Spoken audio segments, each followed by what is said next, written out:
Richard Cook is an author, editor, and speaker living in Roanoke now after retiring from a civil service career.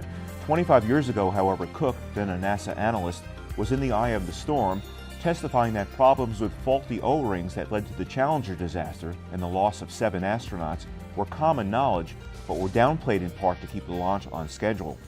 Cook wasn't welcomed back at NASA after going public and wound up working for the Treasury Department, where he later predicted the financial crisis of 2008 well before it happened.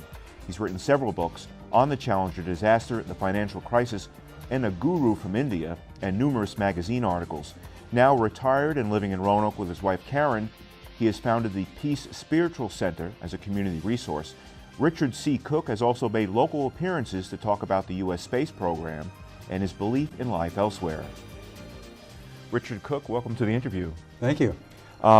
I think people, when the first time I saw the space shuttle come back from outer space, and here's this thing landing that looks like a plane, I think people had really trouble grasping that whole concept, that this was a vehicle that was orbiting the Earth, and here it is back landing like you were at Kennedy Airport or something. But just a tremendous concept. It was. It was the greatest challenge in aviation, they say, to bring that thing down. It came down like a rock. You had one shot at the runway, but they always got it back when it came down. And is it true that early on they did have plans to put engines in the shuttle so you can maneuver like a plane, but budget reasons forced it out? Was that true? Well, it was always maneuverable in space. They had a whole system made up for it. Right, but it was way too much to engineer a mechanism where you could, come down, glide, go back up. So you had one shot at getting the thing down, and that was it. What's the future of the space program? The Obama administration, the Obama people have sort of downsized the future plans a little bit. What is the future, Richard? Should we be focusing more on unmanned as opposed to manned flights? The future right now is in unmanned space flights, particularly because so much is going now into surveillance of the Earth, of the sun. The sun is going through tremendous changes in activity. It's a great focus of science. But the manned space program right now is completely up in the air. Mm-hmm. I mean, should we be aiming to send a person to Mars, or is an unmanned expedition, which we've done already, is that adequate? There's the drive to send people out there just to be there and to get that experience. But from a scientific standpoint, I think there are very few people who would argue at this point that unmanned flights can't do just as much or more than a manned flight when you're out that far away from the Earth. Mm-hmm. I want to go back to the Challenger situation. Now, you were an analyst for NASA, and of course you testified that there was a knowledge of the O-ring situation that led to the Challenger disaster. You testified, you wrote this book a couple of years ago, Challenger Revealed, an insider's account of how the Reagan administration caused the greatest tragedy of the space age. Talk about that time, and how was, in your opinion, the Reagan administration involved in this? Was it just the push to keep launches on track, or what was it? The space shuttle was designed as the space truck that would replace all other kinds of expendable launch vehicles. They were going to launch everything from commercial satellites to foreign satellites, plus all of the military missions that the Department of Defense had planned. And these military missions escalated tremendously under the Reagan administration Strategic Defense Initiative that was announced in '93, because suddenly the space shuttle... In '83. In '83. Suddenly the space shuttle was not just going to launch military satellites, but it was going to conduct military experiments with lasers, with particle beam devices out of the same shuttle that was running civilian missions. So the flight rate for defense missions under Reagan administration policies increased tremendously.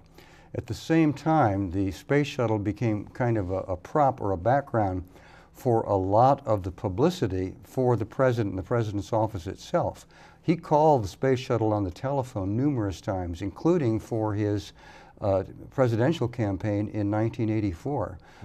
Also, there was tremendous publicity and pressure coming from the White House with the Teacher in Space mission on Challenger in 1986. And I have no doubt at all, and I write about that in my book, that pressure was one of the main things that drove NASA to launch that morning instead of delaying a day or two because of the cold weather that might have prevented the disaster. Despite the warnings from engineers from Morton Thiokol that this was not a good time to launch, it was too cold, the O-rings were shrunk and the whole thing. They argued vociferously for hours the night before to keep that launch from taking place. But their management gave in and approved the launch under pressure from NASA. And nobody in the investigations ever determined exactly where that pressure was coming from, and that's one of the topics of my book. And as an analyst, you had seen this ahead of time, that you had seen that there could be an issue. Oh yeah, we saw, when I got to NASA, the very first assignment I was given was to go talk to the engineers in the Office of Spaceflight about this problem that they've been having for years with the O-ring joints on the solid rocket boosters. So I was documenting this in reports for months. They said they were going to fix it, but while the repair was in design, they were going to keep flying. Just a couple more minutes left. We had the Columbia disaster, less than 10 years ago now, which they broke apart on reentry. Did we learn enough from Challenger, when Columbia happened? Was it totally isolated, or were there still issues going back to Challenger that might have led to Columbia? Columbia was another disaster caused by problems that NASA knew existed. The foam falling off of the external tank onto the tiles on the wings was something we knew when I was there, and that NASA had known about for the whole history of the space shuttle. It was always a kind of an Achilles heel, those thermal tiles on the space shuttle. So the investigation of Columbia said almost the same things that they had said about Challenger. No, the lessons were not learned. After Columbia, they, I think, really bore down on some of these issues and did a much better job. So the shuttle's flown safely since then. But there were built-in design issues with the space shuttle from the very beginning, and both of those accidents were caused by things that were known in advance. We've got less than a minute left. I wanted to ask you, one of the things you're interested in now, and you speak on it, is life on other worlds, extraterrestrials, life on other worlds. Just quickly talk about that, why you believe that, and that whole genre. Well, NASA's been looking for extraterrestrial life ever since it came into existence through radio telescopes, that sort of thing.